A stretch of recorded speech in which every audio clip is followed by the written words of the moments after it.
공부하고 있습니다. 오늘 여러분이 평소에도 그렇지만 또 집중해서 들어야 될 부분이고, 성경 역사 이야기를 쭉 해나가기 때문에 성경을 좀 읽었던 분들은 쉽게 이해할 수 있지만, 그렇지 않은 분들은 이게 무슨 말인가 할 수 있습니다. 그러면서 여러분들이 어떤 그 성경의 상식을 스스로 검증할 수 있는 시간이기도 합니다. 여러분, 이스라엘의 초대 왕이 누굽니까? 그렇죠. 대답을 내가 하지 않았습니다. 사울 왕입니다. 2대 왕은 누굽니까? 다윗 왕이에요. 사울이 왕이 될 때 다윗은 신하였습니다. 근데 사울이 자기의 충신 신하인 다윗을 10년 동안 죽이려고 쫓아다닙니다. 그 결과는 쫓아다니다가 사울은 비참하게 죽고, 쫓김을 당하면서도 믿음의 자세, 신하로서의 신을 버리지 않았던 다윗은 도리어 왕이 되어서 2대 왕이 되는 겁니다.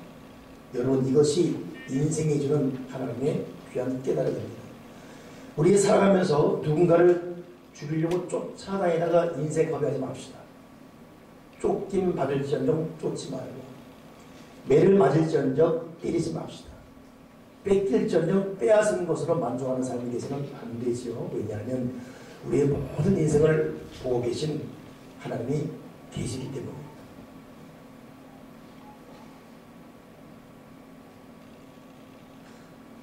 결국 사울이 죽은 이후에 상황이 이상하게 바뀌어요.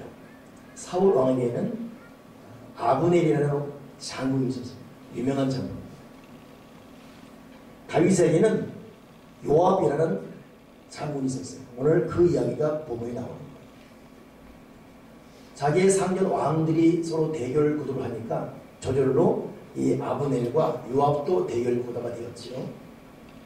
그러다가 이들이 어처구니 없는 제안을 합니다. 너희 쪽에서 12명, 우리 쪽에 12명 싸움 붙여보자. 그랬더니 이 12명이 나와가지고 서로 싸우는데 결과는 어떻게 했습니까? 서로 잡아 칼로 죽여서 12명이 다 같이 죽어버려요. 24명이 한꺼번에 죽어버립니다. 이 어처구니 없는 데서 목숨 거는 인생입니다. 지금 여러분, 쓸데없는 것은 술 먹기 대회 무슨 거예요? 그러다 죽어버리고. 정말 어처구니 없는 것에 목숨 것으로는 안 됩니다. 오늘 이것이 저와 여러분이 좀 깨달아야 될 하나의 메시지이기도 합니다. 그 이후에 서로 죽으니까 서로 화가 나는 거예요. 이판사판이 나고서 전면전이 벌어졌습니다. 그래서 요압 장군 쪽 사람들과 아브넬 쪽 사람, 즉 사울 쪽 사람과 다윗 쪽 사람이 싸움이 붙었는데, 결국은 사울 쪽 사람인 아브넬 쪽이 완패했습니다. 다윗 쪽 사람인 요압 장군 쪽이 승리했습니다. 그러니까 이 사울 쪽 아브넬이 도망갔지요. 가만 놔둬야 되는데 이 요압 쪽 장군의 한 명이 쫓아갔어요. 그 사람은 누구냐면 아사엘이에요. 요압에게는 아비세, 아사엘 두 명의 동생이 있습니다. 요압, 아비세, 아사엘. 요 세 사람은 다윗 왕의 조카예요. 이 요압, 아비세, 아사엘은 다윗을 삼촌 섬기는 삼촌, 그러면서 수족을 같이 했던 그런 사람들이죠. 근데 그 막내 아사엘이 이 아브넬을 쫓아가는 거예요. 계속 쫓아가니까 이 아브넬이 도망가다가 아사엘아, 어차피 내가 졌다. 난 져서 패장으로서 가는데 따라오지 말아라. 근데 아사엘이 계속 따라가는 거예요. 이미 완패해서 100개 들면 싸움을 끝내야 되는 것이 고대 전쟁사의 하나의 룰입니다. 지금도 마찬가지잖아요. 전쟁 져서 포로 끌려면 포로 절대 죽이지 않습니다. 돌려보내게 돼 있어요. 이건 영원한 룰인데 아사엘이 어쩌다고 계속 쫓아가는 거예요. 아브넬을 쫓아오지 말아라. 너 정말 나 쫓아오려면 오른쪽이나 왼쪽에 있는 사람을 데려가고, 난 나쁘라. 난 너의 적의 장수로서 내가 졌지 않냐. 내가 만약 너 계속 쫓아오면 내가 너 죽일 텐데, 너 죽이면 네 형 요압을 내가 어떻게 보게 되냐. 근데 아사엘이 계속 쫓아가는 거예요. 어쩔 수 없이 이 요압이, 이 아브넬이 창을 거꾸로 둬서 죽여버립니다. 아사엘이 창 한 방에 그냥 죽어요. 미친 듯이 쫓아가다. 여러분, 살아가면서 이 아사엘 같은 사람이 있습니다. 앞뒤로 그냥 뛰어가는 거. 너 왜 뛰냐? 몰라요. 그냥 뛰는 거예요. 여러분, 찰리 채플린 그 유명한 희극 배우 그 사람의 모든 타임 보게 되면 그 하이라이트가 뭐냐면 이 망토 모자 같은 쓴 이 사람이 깃발로 뜁니다. 뛰니까 그걸 보고 한 명이 뛰어요. 뛰니까 또 뜁니다. 2명, 4명, 10명 막 뜁니다. 물으면 왜 뛰냐? 나도 모른다고. 아사히는 그냥 쫓아가고 있어요. 그러다 죽어버렸습니다. 여러분, 우리는 하나님의 목적이 이끄는 삶이 되어야 되고 갈 때 가야 되고 설 때 서야 됩니다. 때론 돌아설 때 돌아서야지. 자기 고집, 자기 생각, 자기 계산 때문에 무조건 가다가는 자기가 이미 승리 났는데 그 뭘 또 보자고 계속 가다가 아사히처럼 죽음 나가는 거예요. 결국 이 아사히는 죽지 않아도 되는데 그냥 고집하다가 아브넬의 칼에 죽습니다. 전쟁이 다 끝난 다음에 요압이 이제 승리해서 승리 잔치 벌리려고 보니까 자기 동생이 없는 거예요. 아니 우리 아사히 어디 갔냐 했더니 칼 안에다 죽어 있는 거예요. 이때 이 형 요압이 받을 충격이 얼마나 크겠습니까? 그때부터 요압은 저 아브넬을 내가 반드시 죽이리라 이를 갑니다. 요압은 여러분 오늘 저와 여러분이 설교하는 요압의 인생, 요압의 생에 주목해 봐야 되는데 요압은 다윗이 사울왕이 쫓겨날 때부터 함께 했던 사람입니다. 아둘람 굴에 가서 같이 굶었고 같이 목말랐고 같이 쫓겨다녔고 생고생 다 했습니다. 그리고 결국 다윗왕의 장군이 되어서 다윗왕의 모든 싸움에 결정적인 승리를 준 사람이 요압은 최고의 장군이에요. 이 요압이 다윗의 왕말을 어느 정도 듣냐면 여러분 알죠? 다윗이 목욕하던 바세바를 보고 괜히 마음 이상해서 바세바 탐방을 하시죠. 그러니까 참 남자가 다 그런가 별걸 없는가 봐요. 그냥 음란죄를 줘요. 이걸 은폐시키려고 바세바의 남편인 우리야 죽이지 않습니까? 죽일 때 누구를 내보내죠? 요압장을 내보내요. 요압아, 사실 내가 뭐 그런 죄를 지었다. 이거 좀 어떻게 없애야 될 테니까 네가 가져내라. 요압이 어떻게 하겠습니까? 자기 상민이. 그래서 요압을 우리아를 죽이는데 요압이 일꾼입니다. 그런가 하면 이 요압은 나중에 다윗이 태평성대 이룰 때에 교만한 나머지 이스라엘 전체 다니면서 군대수 집파수를 시행하라 그럴 때 요압이 말하죠. 왕이여, 지금까지 온 것이 하나님 은혜인데 뭐하러 군대수입니까? 그때 다윗이 있잖아요. 쉬어라 그래요. 그때 요압이 직언함에도 불구하고 결국 다윗 왕 말 듣고 술을 다시는 사람이 요압. 그러니 요압은 일거수일투족 다윗 왕의 신복 중의 신복입니다. 그런 사람이 자기 동생이 죽었으니 얼마나 고통이 심했겠고 또 다윗 왕도 얼마나 마음이 아팠겠습니까? 그래서 한번 상상해 보십시오. 요압의 마지막 인생이 어떻게 돼야 되겠습니까? 다윗 왕 죽은 이후에도 요압은 장군으로서 다윗 왕을 대신할 만한 제2인자가 돼야 되잖아요. 그러나 성경은 그렇게 요압의 결말을 두지 않고 있습니다. 요압은 분하야라는 사람이 여기서 끌려다와 목이 쳐 죽인다고 합니다. 죽인다고 할 때 이 요압을 누가 죽이라고 말하냐면 다윗이 죽이라고 해요. 다윗이 분하야야 너 저 요압 죽여라. 요압이 두 가지 악을 행했다. 그리고 그 피는 그 무리에 돌아갈 것이다. 참 여러분 참 이거 이해할 수 없는 부분입니다. 자기의 충신이잖아요. 다윗이 도망 다닐 때 압살롬이 도망 다닐 때에도 다윗과 같이 갔던 사람이 요압이고 나중에 아들 압살롬 죽은 것 때문에 다윗이 막 슬퍼할 때도 압살롬과 결국 다윗을 만나게 된 사람이 요압입니다. 이런 사람은 잘 되지 않았습니까? 그렇죠? 근데 정작 다윗이 위해서 네가 두 가지 악을 하겠다. 그리고 넌 죽을 것이다. 죽여라. 분하야가 요압을 죽여라. 너 죽은 다음에 자기 땅에 매장되었다. 이것이 성경에 기록되어 있습니다. 왜 그랬습니까? 참 이것이 여러분 잘못된 것에 집착된 자의 비극이 바로 그렇다는 거예요. 우리가 오늘 주목해요. 첫째 죄는 뭐냐면 자기 동생 죽인 아브넬을 결국 요압이 죽여버립니다. 복수한 거잖아요. 근데 그것을 첫째 죄악이라고 다윗이 지적하고 있습니다. 왜 죄악이냐면 아브넬이 아사를 죽인 다음에 사울 진영으로 돌아갔는데 가만히 생각해 보니까 아무래도 지금 사울 쪽, 자기 쪽과 다윗 쪽이 있는데 이 나라의 왕은 다윗이에요. 괜히 이렇게 서로 냉전 구도를 해서 안 되겠다. 결국 이 아브넬이 백기를 들고 사울 왕을 찾아갑니다. 다윗을 찾아갑니다. 다윗, 나는 당신에게 항복하겠습니다. 그리고 이스라엘의 진짜 왕은 당신입니다. 그때는 이제 사울이 죽고 사울의 아들 이스봇이 왕이 되기 2년 됐거든요. 이걸 딱 정리하고 통합화해를 위해서 가는 것입니다. 다윗은 이때 이걸 받아들여요. 아브넬, 이런 생각을 준 너를 하나님 축복할 것이다. 그럼 이 말대로 우리 이스라엘 통합하자. 그리고 이제 아브넬을 돌려버려요. 그 돌아가는 아브넬을 쫓아가서 죽인 사람이 누가 요압이에요. 이것 때문에 결국 이스라엘은 통일되기까지 시간이 걸립니다. 여러분 잘 생각해야 됩니다. 자기 동생이 죽은 아픔은 이해할 수 있습니다. 그러나 이미 죽었어요. 그러나 남북 통일이라는 큰 대사를 위해서 이 아픔을 삼켜야 되는 것이 요압이라는 사람의 지위에 있는 자기 직분에 맞는 태도요 또 행동이 되어야 됩니다. 그러나 요압이 거기까지 가지 못했습니다. 내 동생 죽인처럼 내가 죽인다. 이 복수수가 계속 많은 사람이에요. 결국 큰 걸 놓쳐버리고 원수를 갚아버립니다. 하나님이 이것을 죄라고 말씀하고 있습니다.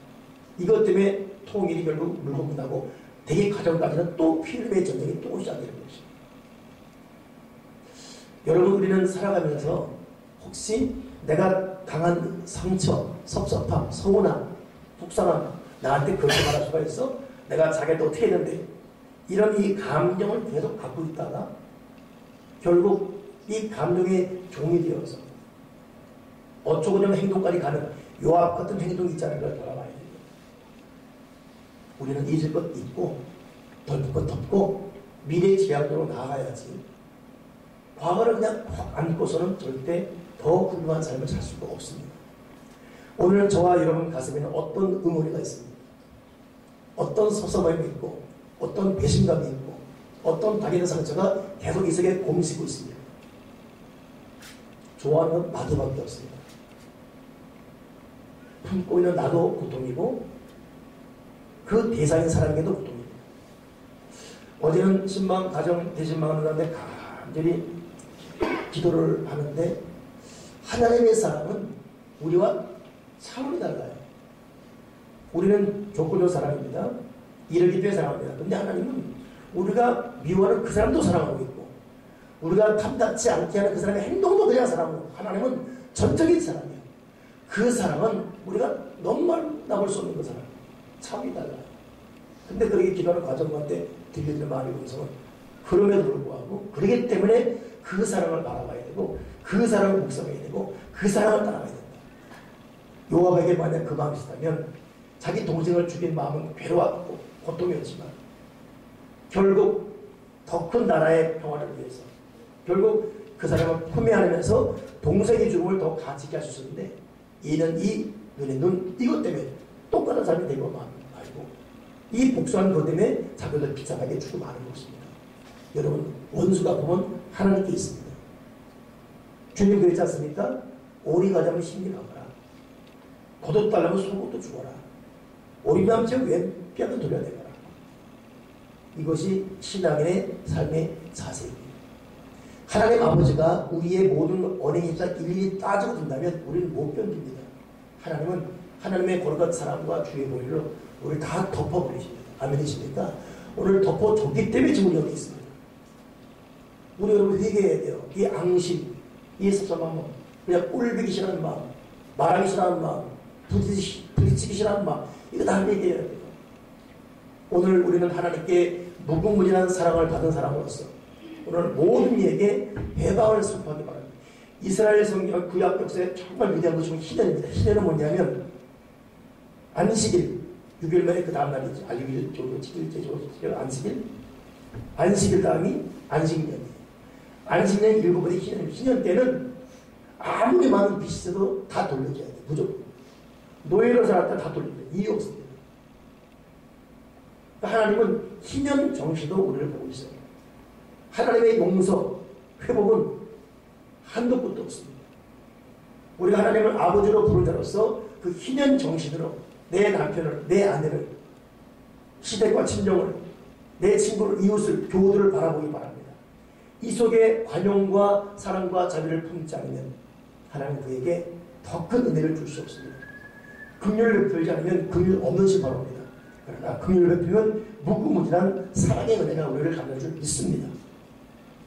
왜 우리가 괴롭죠? 왜 힘들죠? 미움 때문에, 분노 때문에 그렇습니다. 이 요압은 자기 동생 중인 아버지를 끝까지 가고 있었어요. 결국 이것 때문에 자기가 비극을 맞이합니다.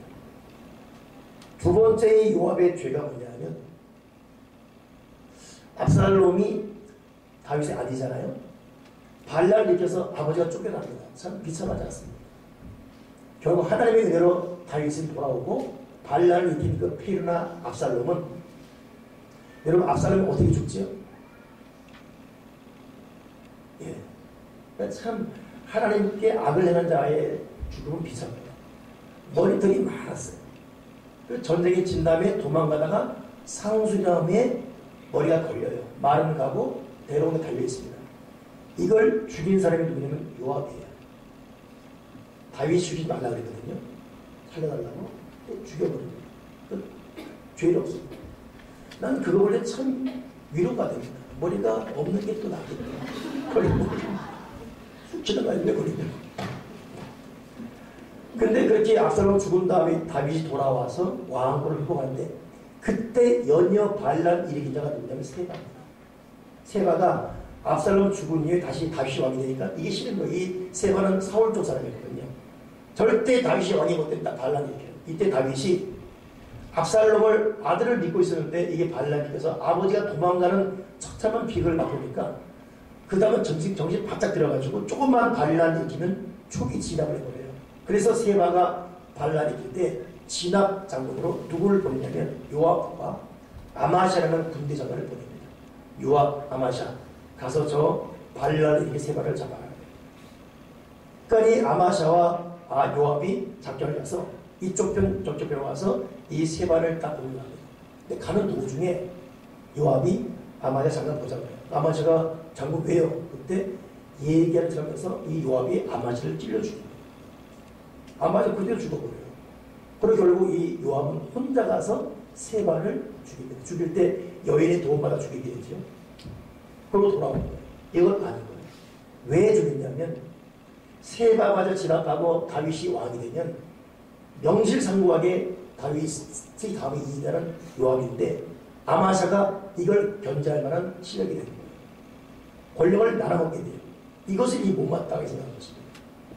그러니 이 요압에게는 두 가지 마음, 아사엘을 죽인 이 저놈은 아벨을 죽인 이 복수심과 자꾸 힘이 커지는 이 아마샤에 대한 이 견제심, 요 두 가지가 다윗이 이 요압을 괴롭혔고 결국은 다윗의 명을 받아서 가는 도중에 동지인데 동지를 죽이고 혼자 가는 거예요. 그러면 다 됩니다. 다윗이 이걸 알았어요. 네가 두 가지가 있다. 복수심에 불타서 전체 남북 통일을 그르친, 남북 통일에 결정적인 힘을 줄 만한 이 아브넬을 죽인 죄 첫째. 두 번째는 너의 동역자인 아마샤를 죽인 이 두 가지 때문에 죽어갔단 말이야. 이게 저주의 글이죠, 다윗이. 그러니까 다윗은 여러분 보니까 화평과 화목의 사람이에요. 다윗은 원수를 마음에 두지 않아요. 자기를 주는 사울도 용서하는 것이죠. 정말 다윗은 대단한 사람이에요. 원수도 친구로 만들어버립니다. 이게 참 그래서 쓰임 말아요. 여러분 다윗이 위대한 것은 인격입니다. 인격. 이게 참 우리 모두가 본받을 부분인데 넓은 건 다 판매하나. 결국 이 다윗의 어떤 이 요압의 이안이 떨어졌습니다. 그리고 요압은 그걸로 살았는데 그 다음에 사건이 벌어집니다. 저 혼자 인사하겠습니다. 안녕하십니까. 인사하십시오. 제가 지금 감기가 들어서 기도당 모셔야 되는데 감기도 모르셨어요. 물 좀 한 번 마시고 또 계속 얘기하면서.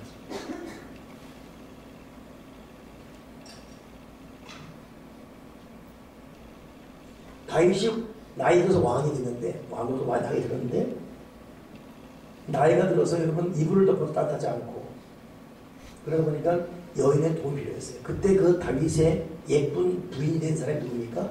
수냄 여인 아비삭이에요. 근데 다윗은 밧세바와 가늠해서 여자 때문에 지은 죄가 있는 나머지 정말 예쁜 수냄 여인 수종들이지만 그와 잠자리를 같이 하지 않습니다. 한 번 범죄한 것, 두 번 범죄하지 않습니다. 그렇지만 법적으로는 부인이 된 거예요, 아비삭은. 근데 다윗의 아들이 아도니아입니다. 솔로몬은 셋째 아들이에요. 아도니아가 자기가 장남이니까 서로 왕이 되겠다고 선포하는 거예요. 그렇지만 다윗은 아니다. 왕은 솔로몬이다 해가지고 아도니아가 왕이 안 되고 셋째 아들 솔로몬이 왕이 됐죠. 솔로몬이 왕이 됐을 때 이 아도니아가 무슨 말 하냐면 다윗의 부인이었던 그 아비사, 첩이지요. 나에게 부인을 달라고. 아들이 아버지의 첩한테 내 부인 삼아달라고 말해요. 이게 말이 안 되지 않습니까? 이때 솔로몬이 아도니아 네가 살아있으면 하나님이 나에게 주어질 것이다. 그 아버지의 이 권위를 무너뜨린 자기 형인 아도니아를 대적했고 있죠. 근데 아도니아가 이 말을 하게 된 이유가 누구냐면 요압 때문에. 요압이 이게 사주한 거예요. 요압이 아도니아에게 그래도 괜찮다. 이렇게. 그러니 요압이 갑자기 사람이 변질되어 버리는 거예요. 첫째는 아사엘 동생 죽이고 된 목숨감도 있지요. 자기의 정적 아마자 죽임으로 권력을 잡으려고 했죠. 이거 먼저 안 되니까 나중에는 다윗과 솔로몬으로 이어지는 왕위를 꺾어버리고 아도니아 왕을 세면서 전세를 역전시키려고 해서는 안 되겠죠. 아도니아에게 다윗의 부인 그 아비사 네가 가져라. 그러면 아버지의 아들을 가지고 네가 진짜 왕이 돼. 이렇게 모자를 꾸며요. 이런 요압이 마지막에 변질되는 게 멀쩡하겠습니까? 결국 네가 이 행한 두 가지 악 때문에 넌 죽을 것이다. 이것 때문에 요압은 도망가요. 도망가서 제단 옆에 있습니다. 근데 분야야가 제단 옆에 있는 하마스 이 요압을 끌어내서 칼로 쳐 죽입니다. 그리고 요압은 이대로 끝나는 거예요. 저는 그 요압의 생애를 보면서 참 시작은 좋았는데 여러분 아둘람 굴에서부터 고생 같이 해도 요압인데 왜 마지막이 비극이 될까? 사울왕도 처음은 좋았어요. 근데 마지막이 비극이에요. 삼손도 얼마나 좋았습니까? 마지막에 비참해 주지 않습니까? 반면에 요셉은 노예로 끌려갔는데 끝이 좋았어요. 우리는 어떻게 끝이 나야 되겠습니까? 그러니 자기 마음에 품은 감정, 행동 하나하나가 결국 큰 그림을 이룬다는 거 잊지 마시고 오늘 요압이 모두 복수심, 그 명예심, 또 자기의 인생을 역전시키려고 했던 그릇된 이 계획, 감격, 이것이 결국 자기를 고통케 한다는 것 잊지 말기 바랍니다.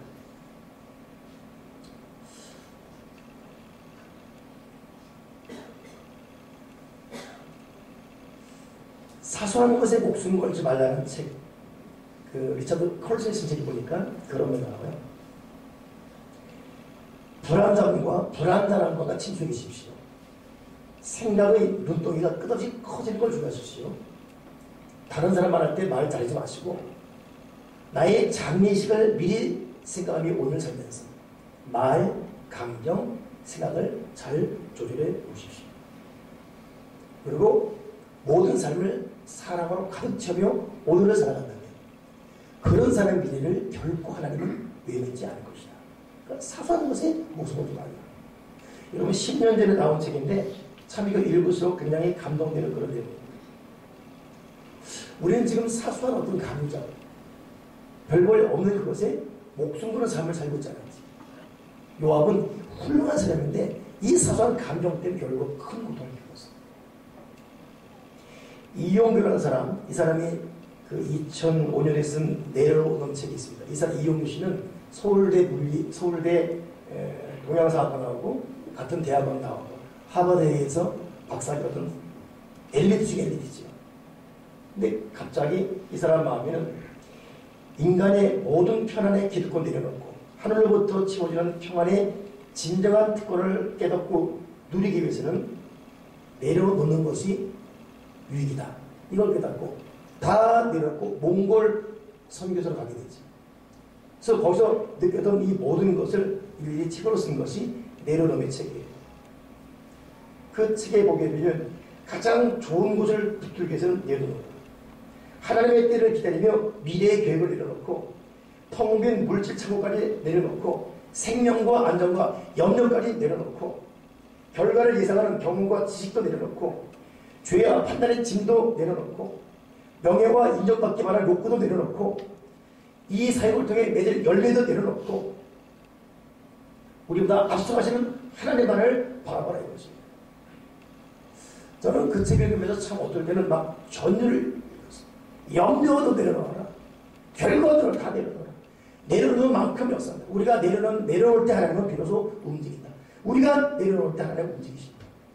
요압은 내려놓지 못해서 결국 그 마지막에 고통이 있어요. 그 훌륭한 영육간의 내적 외적의 스펙을 가진 요압이 망가진 거죠. 이 이용규 선교사가 내려놓음의 결정적인 사건이 있었습니다. 그것이 뭐냐, 아들과 함께 슈퍼마켓 갔는데 아들이 좋아하는 이 로봇을 본 거예요. 근데 아들이 좋다고 딱 사줄게. 아빠 사줘. 아빠 사줄게. 그래서 사주려고 데려와서 이제 계산할 때 계산하려고 하는데 이게 안 내려놓는 거예요. 아들아, 아빠 사줘. 내려놔. 계산해야 되니까. 아이, 싫어. 이게 내 거야. 아니, 그러니까 알았으니까 내려놔. 달라. 안 주는 거예요. 내려놔서 계산을 해야지만 짓게 되는데 안 내려놓는 거예요. 울고 있습니다. 결국은 통째로 애까지 올려서 계산을 가져오려고 했어요. 그러고 계산했습니다. 자기는 그때 하나님께 올려놔야지만 진짜 내 것이 된다는 걸 깨닫고 그 탁월한 하버드 박사님 평탄 대로의 그 미래의 모든 걸 다 내려놓고 시간도 마음도 물질도 감동도 염려도 다 내려놓은 밑바닥까지. 그랬더니 서울대 하버드에 나와서 쓰임받은 것보다 더 크게 쓰임받는 하나님의 사람이 되고 말았어요. 여러분, 내려놓는 것 축복적인 축복입니다. 오늘 제가 어리석임의 극치라는 제목을 적어놨던 것도 요압은 지혜롭고 용맹스러웠고 장수였었고 다윗에게 총이 맞은 장군에게 장군이었습니다. 그래 다윗이 오죽하면 자기의 비밀스러운 것도 요압에게 드러납니다. 전 민족 계수하는 것도 요압에게 드러날 정도로 있습니다. 그러나 아무리 훌륭한 조건과 하나님의 계획이 있어도 그가 그 사사로운 감정, 자기의 명예요, 자기 인생을 스스로 반전시키려고 했던 자기의 계략, 이것이 품인 동안 그의 마지막은 다른 사람에서 비참하게 죽고 말았습니다. 오늘 저와 여러분에게도 하나님의 위대한 축복과 계획이 있습니다. 우리는 잘 될 수 있습니다. 그러나 여기는 반드시 끊임없이 우리가 우리 자신을 내려놔야 돼요. 오늘 내가 내려놓지 못하는 나의 악한 습관, 잘못된 감정, 해서는 안 될 그 미움, 합당하지 않은 이 계산, 무엇이 있습니까? 이거 부모에 갖고서는 절대 하나님께 쓰임받을 수가 없어요. 저절로 잘 될 거라 생각하지 마십시오. 여러분, 예정론은, 칼빈말의 예정론은 하나님 우리에게 예정이 있습니다. 축복을 하기로 예정되어 있고 구원받기로 예정되어 있습니다. 그러나 거기에 상당한 행동을 갈 때 쌓이고 쌓인 가운데 이것은 30배, 60배, 100배가 되는 것이지, 내 것 고집하고 내 것 놓지 않고 내 것을 외칠 때는 하나님은 더 이상 역사할 수가 없는 것입니다. 요압이 전적인 예인 것입니다. 지금 내 마음에 어떤 원한, 어떤 당한 상처, 어떤 소망, 어떤 미련, 나만의 습관인 악한 행실, 쓴뿌리 뭐가 있습니까? 주여, 내려놓게 도와주시옵소서. 내가 내려놓을 때 비로소 하나님이 움직이시는데 내가 내려놓게 도와주시옵소서. 다시 우리 현 모습을 곰곰이 생각해 보시면서 내려놓으시고 하나님의 손에 이끌려갈 수 있기를 주님의 이름으로 축원합니다.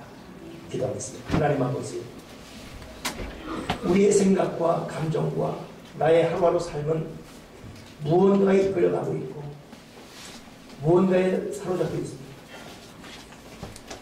이것이 하나님의 손길은 괜찮겠는데 가만히 보면 나의 쓴뿌리, 악한 행실, 악한 습관 때문에 그렇다는 것을 우리가 부인할 수 없사옵니다. 주여, 이제 내가 내 자신을 내려놓게 도와주시옵소서. 감정도, 사사로운 상처도, 편찮은 느낌도, 습관도 다 내려놓게 하시고 나의 시간도, 나의 물질도, 건강도, 아니 내 자녀까지도, 나의 인생까지도, 내 생명까지도 아브라함이 갈 바를 알지 못하고 간교처럼 우리가 다 내려놓는 인생 되게 도와 주시옵소서. 그리고 진실로 하나님 손에 이끌려가는 하나님의 사람이 되게 도와 주여 주시옵소서. 주 예수 그리스도 이름으로 기도드립니다. 아멘.